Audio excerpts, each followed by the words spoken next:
In the ocean, sharks reign supreme.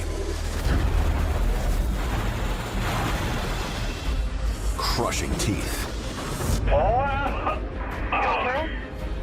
Lightning-fast speed.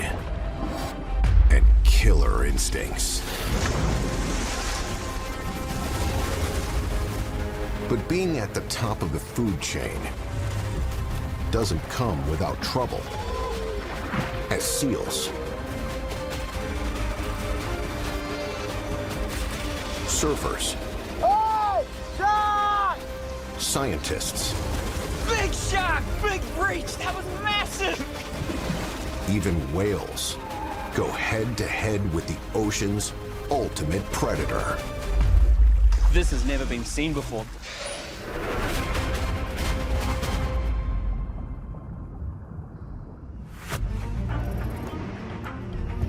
It's spring 2017. Surfer Dusty Phillips and his partner Leanne Erickson have been together for 3.5 years. As a weekend break, they chose San Onofre Beach, a magnet for swimmers, surfers, and sharks.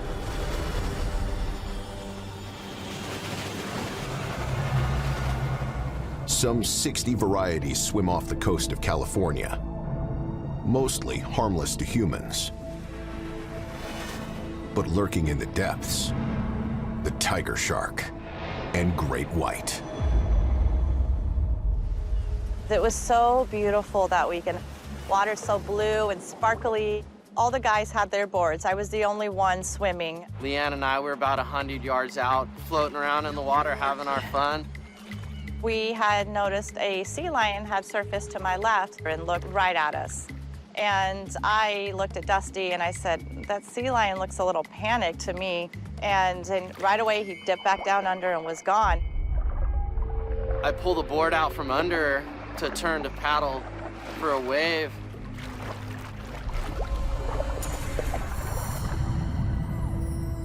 I started to turn away back to shore to swim in.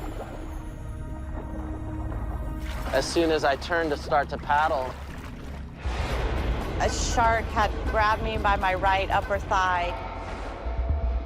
I felt this razor blades go into my leg. I screamed as loud as I could. and the scream disappeared under the water. A scream that piercing, sends chills up your spine. I remember thinking about Dusty not knowing where I was or what was happening to me. I looked around, waited. She never surfaced, wasn't nowhere to be found. She was gone. I remember trying to push the shark off of my leg. I went maybe 25, 30 feet. It was deep enough that I could notice the light change. And it was getting darker and darker the further I was going down. I jump off my board and look for her under the water. And she wasn't under the water. It was very quiet and calm and peaceful under the water. The only thing I could find was its eye. And so my whole hand just went into his eye. And I stuck it in as deep as I could. And it was super soft. It felt like I just stuck my hand in a cup of Jell-O. And then the shark jerked its face away from me. And I was swimming to the surface. I pick her up out of the water to set her on my surfboard, and the top half of her leg's gone. That's when got real. I was just in a red blood pool, and my little bits of my fat was floating around in the water. I yell multiple times, "Shark, help." Everybody was still playing football on the beach. The kids were still running around. Nobody knew what was happening. We get into about waist to knee-high deep water, and we're getting some people coming out and helping us. Paramedics, what is the emergency? Somebody was bit by a shark. Leanne is airlifted to a nearby hospital, clinging to life. The medic tells me they induced her into a coma. We gotta go now. I'm sitting in the helicopter staring down at my family and friends scurrying around the campground. None of them know where we're going, what condition she's in, what condition I'm in. That was tough for me. Leanne's attacker is likely a juvenile, 9 to 11-foot great white shark. Fully grown adults can reach up to 20 feet. Their jaws are designed to destroy and are filled with roughly 300 blade-like serrated teeth, some of which are larger than the size of your palm. Great whites are devastating hunters, reaching an attack speed of 25 miles per hour, snapping their jaws with a strength of up to 2 tons. If you had to imagine the perfect predator, performance, size, speed, teeth, intelligence, then it'd be the great white shark. If they want to hunt seals, and they'll adopt one strategy, and they burst up.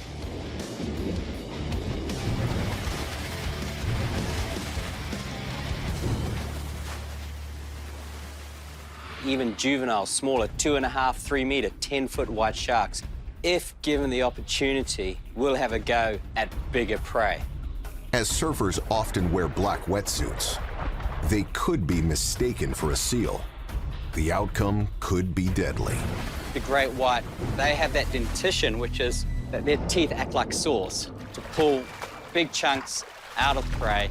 It's very easy for them to hit arteries, to open up arteries, and the reason that people die is because of blood loss. Since 1950, sharks have attacked roughly 200 people along the California coast. In Leanne's case, there may be a logical explanation.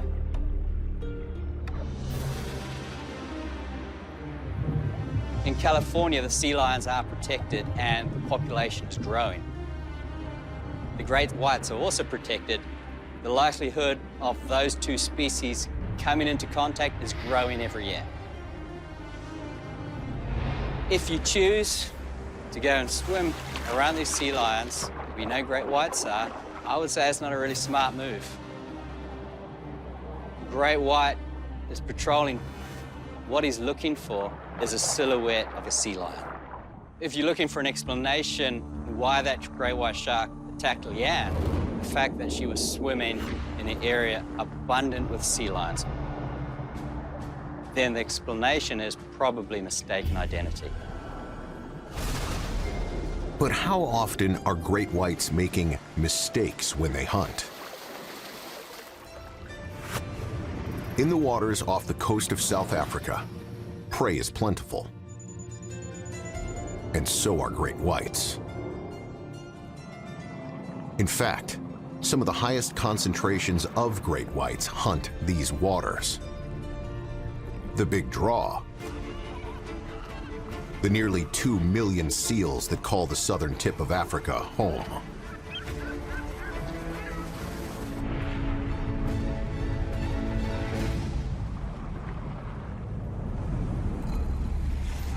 Great whites aren't the only giants here. It's the beginning of winter in the southern hemisphere. Great pods of humpbacked whales like this are heading north. For 4 months, they fed on nutritious krill off Antarctica, building up blubber reserves for this journey. Over 30,000 humpbacks make this annual migration. Their destination, Mozambique, to give birth to their calves in warm tropical waters. The ocean off southern Africa is too cold for baby whales. It's dangerous too.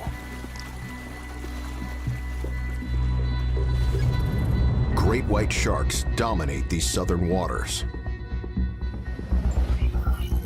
The humpback migration routes take them right through white shark territory. So what happens when humpback whales and white sharks run into each other?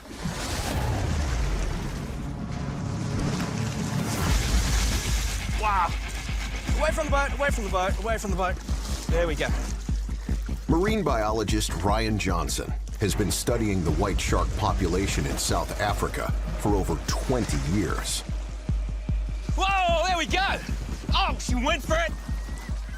In February 2017, he was flying his drone during a shark survey when the phone rang. The phone call came in from the National Sea Rescue Institute that they had been alerted that there was a whale out at sea.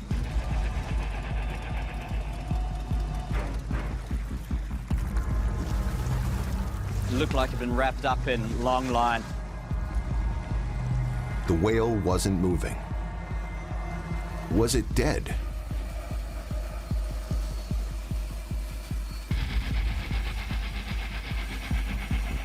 And then the whale breathed and it blew, and I realized this whale's still alive.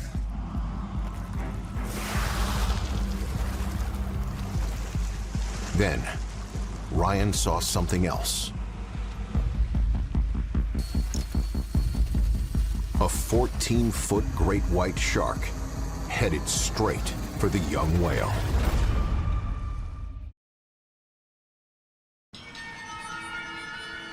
Off the coast of South Africa, a massive great white shark does the unexpected. It attacks a young, entangled humpback whale. I know the science and I know the literature, and I knew this has never been seen before. It bit the tail. Then it rolled the weakened whale as if it was trying to drown it. This was not some random meeting. It was a methodical attack on a whale by a great white shark. A shark that seemed to know just what to do.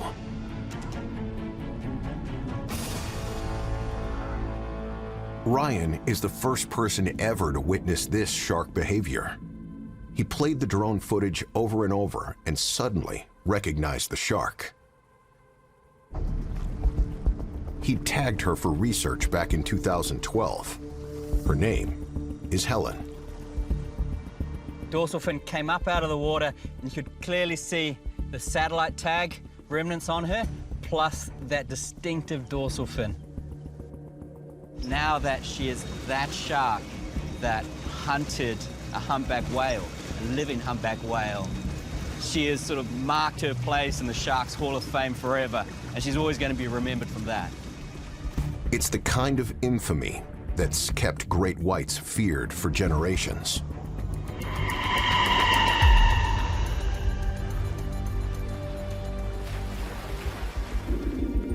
But eating anything in its path is behavior more typically associated with another shark species.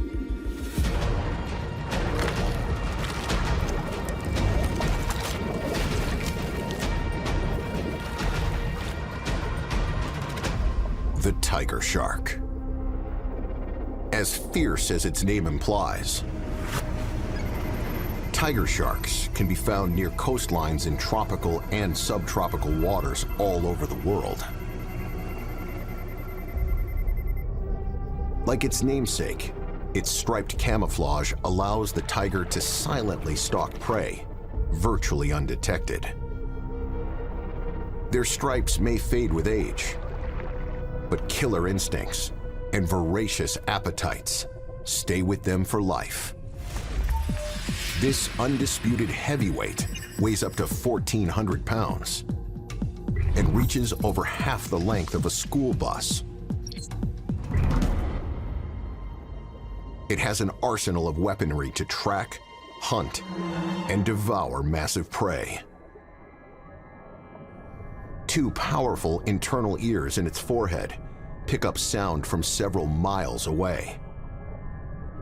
while specialized reflective plates in the eyes provide night vision in low light. And even if the tiger can't see, smell, or hear its prey, it can still feel them. Tracing the shark's body is a thin fluid-filled tube known as the lateral line. Like an ear, it's lined with millions of tiny hairs that react to any movement in the water. This juggernaut has the power to crush a car.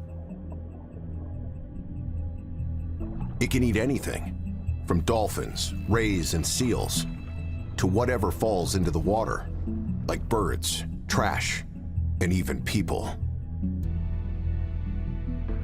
The tiger shark is responsible for the most attacks against humans, second only to the great white. Both tiger sharks and great whites patrol the waters off the coasts of the Hawaiian Islands, where there have been over 50 shark attacks since 2015. Oh my God. Oh, he skim swim right into it.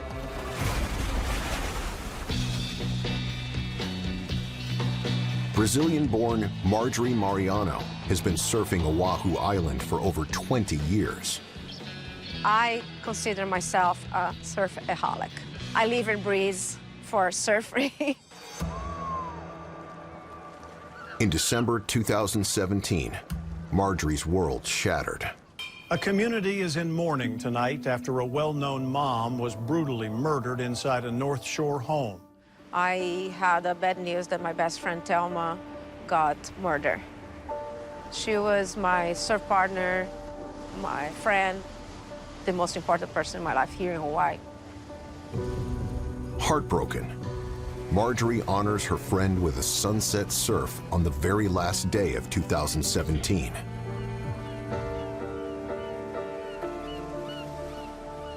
My plan is going paddle out to surf, to cleanse and to forget the whole sadness at the incident with my best friend.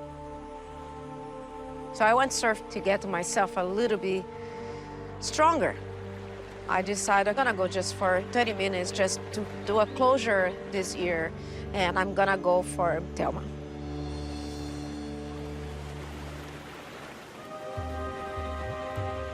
I turned, tried to catch a wave. Suddenly, my life changed 180 degrees. Something hit me. I never in my mind thought it was a shark.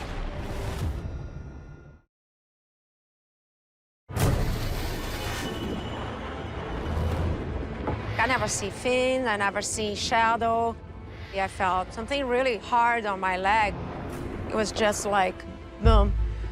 I was in a shark jaws. We heard Marjorie scream. We turned immediately and saw the shark latched onto Marjorie, trying to turn her left and right. Somehow my body reacted to pull it away. But when I turned, I faced the shark. It was eye to eye. I felt that I was looking to his soul. I was horrified, feeling I'm on my own. As suddenly as the shark appeared, it's gone. Surfers Gray Spainhour and James Tong are 50 yards away. When we got to Marjorie, I could see that her leg had been bitten just below her left buttocks. She was hysterical, she was screaming, she was frightened. We knew that we had to get her to shore fast. My mind was just thinking, the shark's coming back. We have to get out of the water. I'm bleeding. James said, give me the leash. And so I got into the water, took off the leash, gave it to James, where he began to tie the tourniquet. Next thing I know, I felt a really, really hardcore pain, harder than the shark biting my leg. Nearby, a paddleboarder hears the commotion. He has the one thing that could help save Marjorie's life. Grabbing the paddleboard, Marjorie quickly gets to shore. Within minutes, an ambulance races her to Honolulu Hospital. Surgeons get the bleeding under control, just a few hours before the new year rings in. I I can hear a little bit of the fireworks going on outside the hostel. It's good to look at the clock and see then, you know, I passed that death to life again, you know, I survive.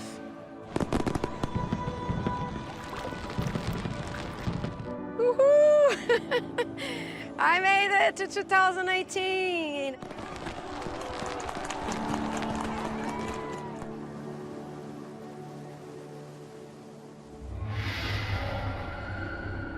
Marjorie was likely bitten by a tiger shark, one of the main culprits of shark attacks on surfers in Hawaii. Tiger sharks tend to be solitary hunters. They're feeding on large prey items, and they have the jaws and the hardware that enable them to take those big prey items. So here you have a set of jaws from about a 12-foot tiger shark, and you can see, you know, the numbers of teeth that are here and the size of the teeth. You know, they're big, they're heavily serrated. Even the serrations have serrations on them.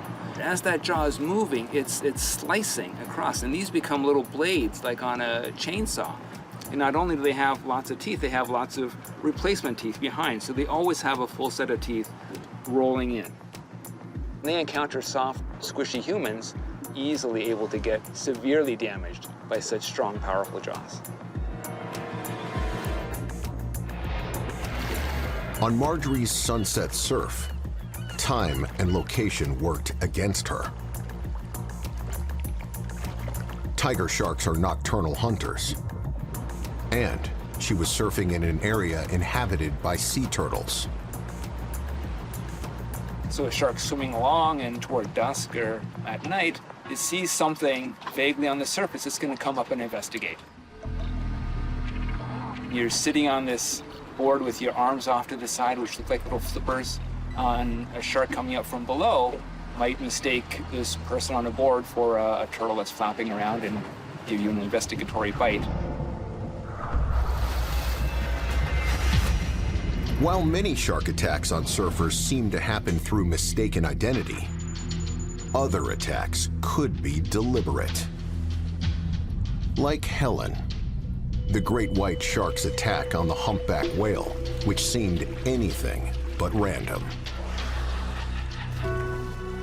Marine biologist Ryan Johnson is on a mission to find out if Helen's attack was a one-time only event, or if white sharks really hunt living whales and we just never see it.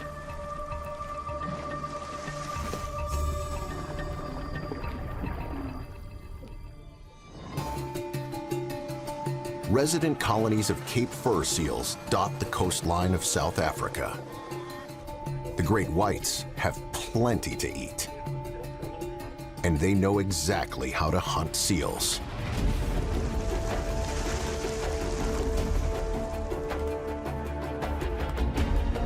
Spectacular breaches on seal decoys show just how these sharks have been hunting for millions of years.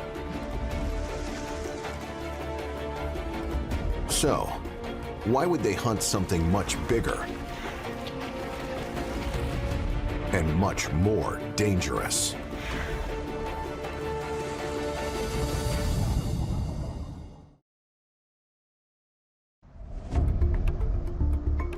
Marine biologist Ryan Johnson begins his research at Seal Island just off Mossel Bay, South Africa. It's a well-known hotspot where great whites hunt seals. And it's just 3.5 miles from the site of the humpback whale attack. Seals and humpback whales are as different as they could possibly be. What connects them in a shark's brain? It's well known that their diet is mostly marine mammals. But just how selective is the great white?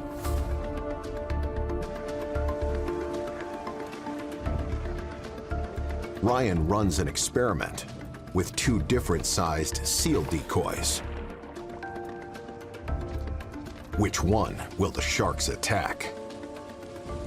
For me, this experiment is all about that cognition in a shark, that decision-making process. when it weighs up the pros and cons of attacking a prey? Does it go for that extreme level of success, that big reward but high risk, or is it going to be more conservative? Because this feeds right into the decision-making Helen had to go through when she was faced with a whale 9-10 times the size. She had to be assessing the risk, the chance of her getting injured, the chance that she would be unsuccessful, the chance that her life as a predator could end. Do the sharks display a simple species preference? Or is there something more to their selection?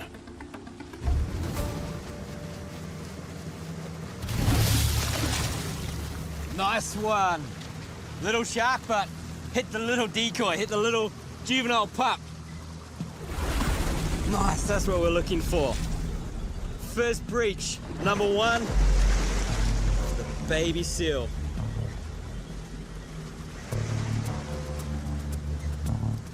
Okay, decoy back in.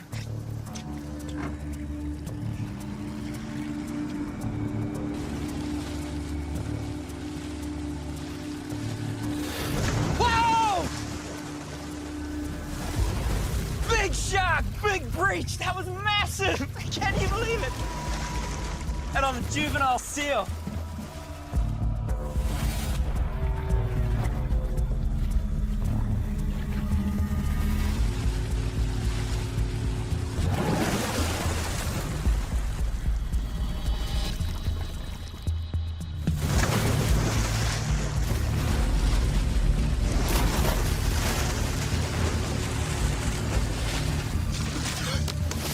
Yeah, we thought so! Again, small decoy. Look, we swapped the small seal over to this side, got the hit on it. This is getting conclusive now. Every breach is on the smaller decoy. The small seals are a low risk and an almost guaranteed reward. The sharks make a clear choice. They're very discerning, which suggests that Helen's attack on the humpback whale was discerning too. Scientists like Ryan Johnson have devoted their lives to studying what makes a shark the perfect predator.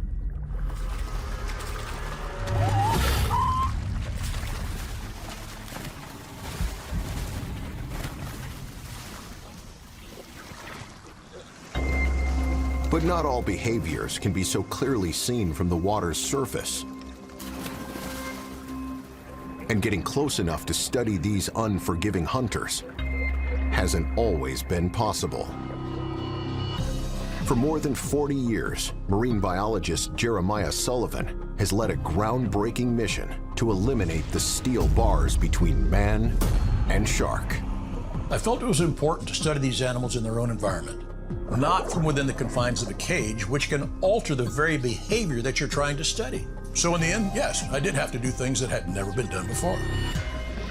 Jeremiah's cage-free obsession was cemented in reality years ago when he did the unthinkable. He slipped out of the safety of his shark cage and hitched a ride on the tail of a massive 17-foot great white. I felt compelled to make contact, to prove that divers could interact safely with even these great predators. Jeremiah's dream of removing the walls between man and predator propelled him to become a pioneer in shark protection technology. I started the Shark Suit Project in 1978, and a lot of that was based around my studies of medieval chainmail. Jeremiah continued improving and strengthening his chainmail suit until it became the standard for shark protection. But it still couldn't save divers from larger, more powerful shark species. There really is so much more that we have to learn from these large predators. You just have to be able to get close enough to them to conduct those kinds of studies. Now, after 40 years of development, only one step remains before Jeremiah can build his newest state-of-the-art shark-proof suit. He must test his innovative body armor by diving in among these fierce and powerful predators to get bitten. intentionally.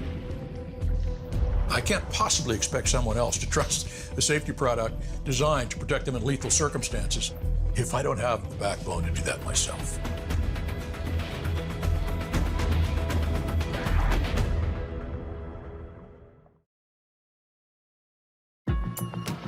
Shark suit inventor Jeremiah Sullivan is preparing for the ultimate showdown. He's at a shark-infested dive site 50 miles off the coast of Florida in the Bahamas. And he's going to do something never attempted, intentionally provoking a massive tiger shark to attack him. I'm gonna climb into my gear here, boys. Jeremiah covers his wetsuit with his next-generation chainmail in case the tiger shark's teeth break through the new armor. Shark suits are not for the days that things go well, they're for the days that things go wrong. All right, it's clean all the way around.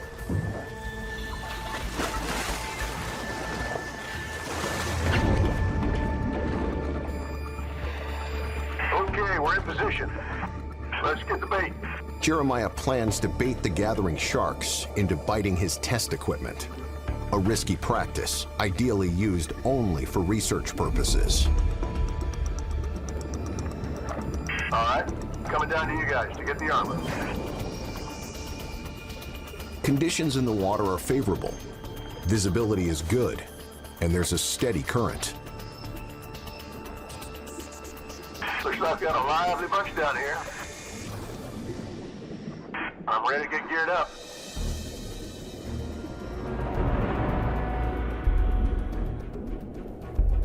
Jeremiah slips the prototyped armored sleeve over his chainmail. Are you ready, Jeremiah? Yep, let me get in position. And braces for impact.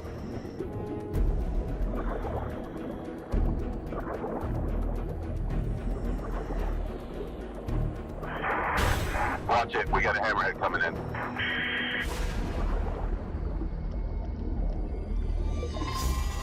The great hammerhead is a strong-swimming, solitary hunter, reaching lengths of up to 20 feet long and weighing up to 1,000 pounds. The great hammerhead is the largest of all hammerhead sharks. It's thought that their flat, unusually shaped head, called a cephalofoil, is lined with electroreceptors to help detect their favorite food, stingrays. But they are also known to be cannibals, hunting smaller sharks. Their wide, hammer-like heads also act as rudders, making these huge beasts incredibly nimble. Oh, amazing how such a large animal can turn on a dime. And that tight turning radius can make these sharks especially risky, because a quick U-turn can put an unsuspecting diver on the biting end of one of these giants in an instant.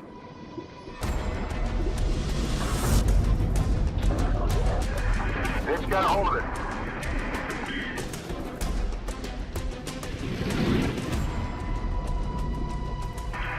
Perfect, not even a scratch. Jeremiah's arm remains intact after its unexpected hammerhead encounter. But the real test will be against the turtle-crushing jaws of a tiger shark. And here comes one now. Yeah, everybody get ready in case this doesn't go well.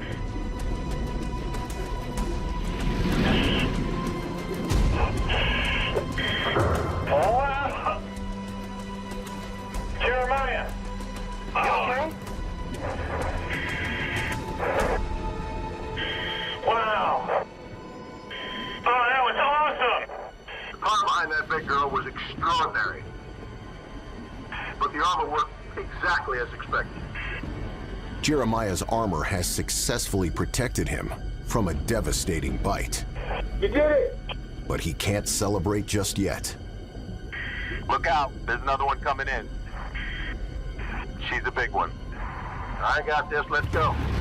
Oh! Without warning, a massive 14-foot tiger takes hold and refuses to let go. Wow, look at the force on that. Look at this. Just some minor dings and scratches. Teeth marks here and here. Yeah, but this material's holding up. Hey, Iron Man, you up for one more? Bet. Jeremiah braces for another bite to ensure his armor can withstand multiple attacks.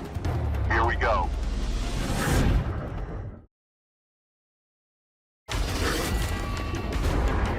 It's man versus shark. As Jeremiah Sullivan tests his new body armor against the unforgiving jaws of a hammerhead and tiger shark. Well, I think we can call your mission a success. Not even a scratch. Outstanding. Let's head up. Jeremiah is eager to inspect his prototype and assess the damage inflicted by the relentless punishment. Well, that definitely seemed to work. Yeah, they were hitting it quite hard. You can see the marks here. You can see the scratches. I mean, this is like nothing. Yeah. This barely a scratch there. When they bit onto the subject, what was it like?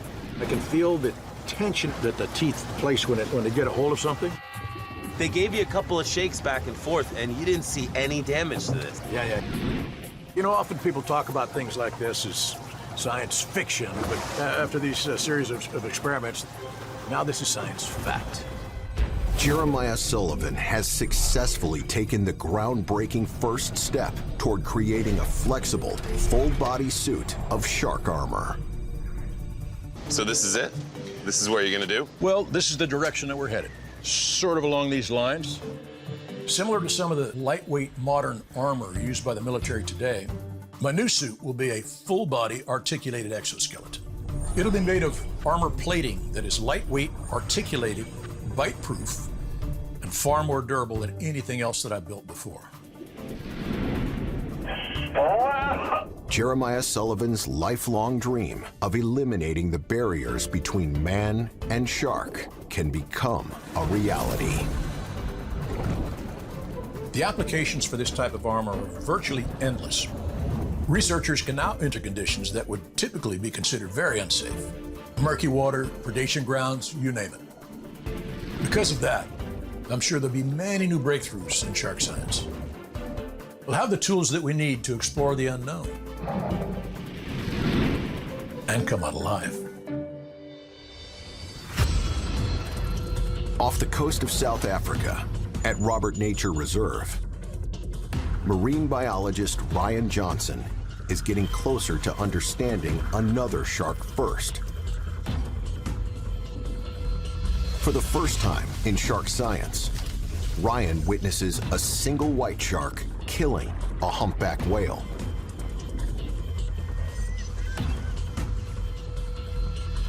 The whale is tangled up in fishing line, weak and alone. White sharks are experts at assessing vulnerability. The young humpback has been left behind by the pod.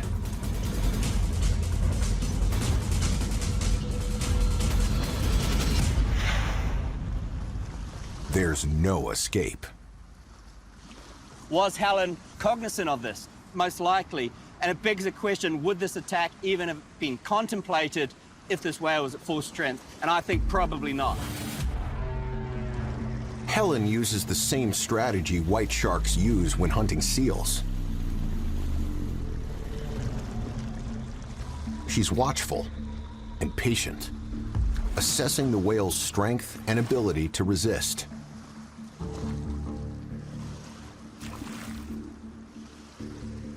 The whale's life slowly bleeds away.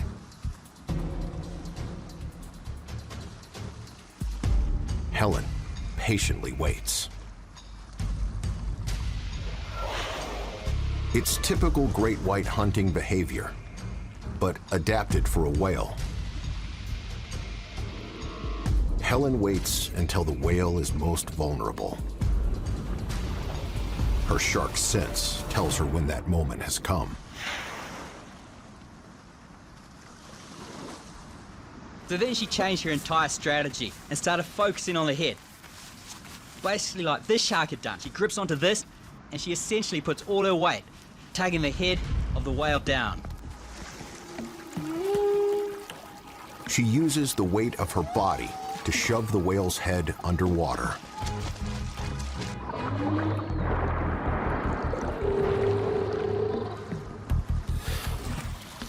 Her goal is to drown it.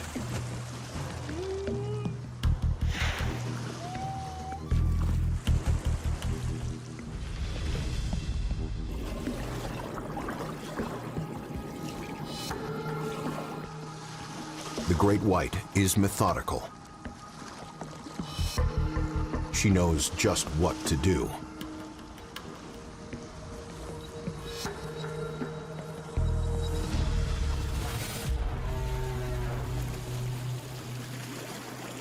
And it is a chance that Helen the shark that attacked this whale has in fact learned this behavior and it is unique to her. But on the other hand, it could be that it's just a very common behavior that for some reason scientists around the world have not been able to observe before. When Ryan compiles this video evidence, together with the footage of Helen's methodical, expert attack, he arrives at just one conclusion. White sharks are going after whales more often than we think.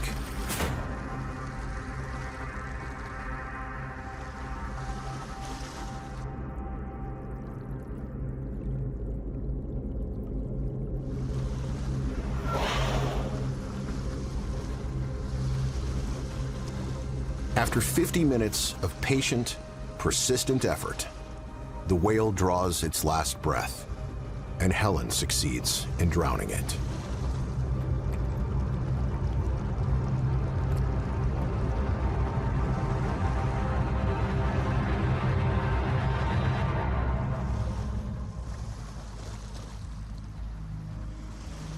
Filming it and actually documenting, you get conclusive evidence that great white sharks can in fact predate and hunt on whales, and that's brand new to science. It's never been seen before, never been documented before, and it opens up an entirely new avenue of research.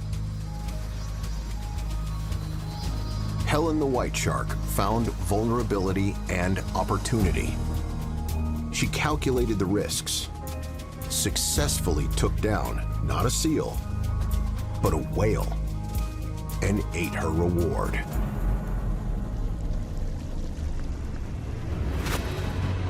All around the world, sharks have proven they can take on most anything they set their mind, and jaws too. But as fierce as they are, sharks aren't always the aggressor. Every year, humans are responsible for the deaths of over 100 million sharks, while sharks, on the other hand, are only responsible for an average of 5 human fatalities annually. We've seen more attacks over the years. Not because the sharks are getting more aggressive, because the human population is going up. And in a world that sometimes feels like it's against sharks,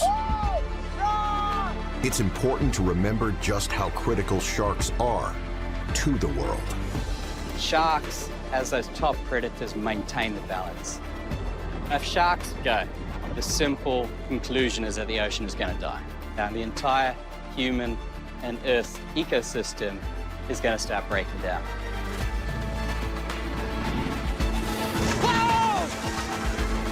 All hail the king.